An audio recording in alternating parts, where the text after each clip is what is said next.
ఈ మధ్యకాలంలో వచ్చిన సర్వేల్లో నెల్లూరు జిల్లాలో టీడీపీ గల్లంతయ్యే అవకాశం ఉందని చెప్పిన నేపథ్యంలోనే మహానాడును నెల్లూరు జిల్లాలో పెడుతున్నారని ఎమ్మెల్సీ పర్వతరెడ్డి చంద్రశేఖర్ రెడ్డి అన్నారు.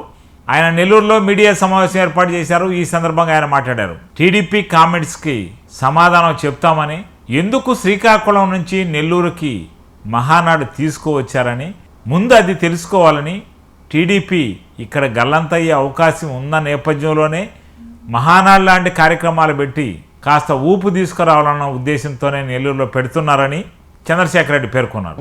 వైఎస్ఆర్సీపీ గచ్చగచ్చ ఒలిగిపోతుంది నెల్లూరులో అని ఇక్కడ ఒక ఆలోచించుకోవాలి. వాస్తవం మాట్లాడుకుందాం. ఈ మధ్య వచ్చినటువంటి రిపోర్ట్స్ ఏంటంటే చంద్రబాబు నాయుడు గారికి కానీ లోకేష్ గారికి కానీ ఇప్పటికిప్పుడు ఎన్నికలు జరిగితే నెల్లూరు జిల్లాలో తెలుగుదేశం పరిస్థితి అగమ్యగోచరంగా ఉంది, ఒక్కటి కూడా రాకపోవచ్చు అని ఆయనకు ఉన్నటువంటి ఇంటెలిజెన్స్ రిపోర్ట్స్.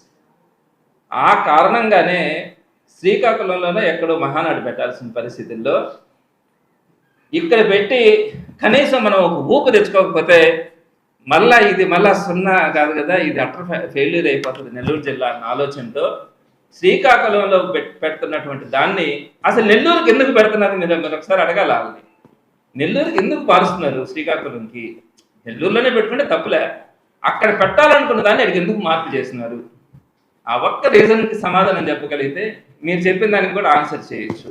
ఏంటంటే ఇక్కడంతా ఎత్తిపోతుంది కాబట్టి ప్రజల్లో వ్యతిరేకత వచ్చింది, ప్రజల్లో ఒక విప్లవం లాగా ఉంది అనే విషయం అర్థమైంది కాబట్టి కనీసం అదేదో పెట్టి ఇక్కడ ఒక జాకీ పెట్టి లేపదామన్న ఆలోచనతో వాళ్ళు రావడమే తప్ప వైఎస్ఆర్సీపీ గజ వదిలిపోయే పరిస్థితి అయితే ఎప్పుడు ఉండదు, ఎక్కడా ఉండదు. జగన్మోహన్ రెడ్డి గారి నాయకత్వంలో అలాంటి పరిస్థితులు ఎప్పుడు ఉండవు. ప్రజలు నిర్ణయిస్తారు ఎవరు ఎంత మాత్రమే ఏంటన్నది.